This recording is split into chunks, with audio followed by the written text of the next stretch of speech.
Jā, es domāju, varētu pamēģināt. Pastīsies, nezinu, vai viņš man atkal nepieprasīs, bet pašreiz, ka viss tā kā ir.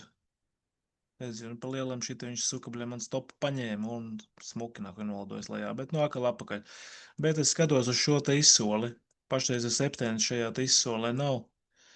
Tāpēc es varbūt tās uzbedot uz to, ka varētu viņš pakrist, tāpēc es eju iekšā selā un stops man ies virs poka. Virs poka, virs kontrolas zonas, nu, atkal tāds ilgāku treidu paturēt. Nu, un es tēmētu šito te zonu, šo te zonu. Šitā exchange zona, kas šeit ir, tā man interesē. Te varētu kaut kāds bizness notikt, ja viņš te nomāc lejā, viņš te varētu maybe atrast normālu likviditāti priekš bajeriem, uzakumulēt un tad maukt tālāk augšā. Nu, es tā to redzu, es nezinu. Pašreiz pēc analīzes. Tā kā, nu kā būs, tā būs. Varētu pamēģināt.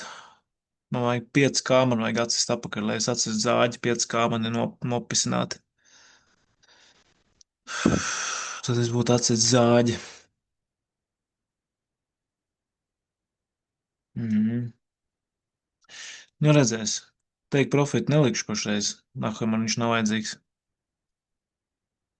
Tā primāra būtu atsist zāģi apakaļ. Un tad jau skatīties, ko darīt tālāk. Tā kā es jau to es arī gribēju pastāstīt.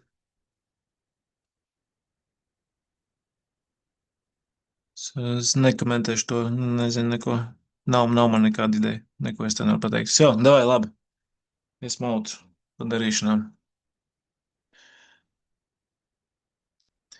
Piezvan man pēc kādām 10 minūtēm. Es tev telefoniski pastāstīšu. Negribu te tagad runāt.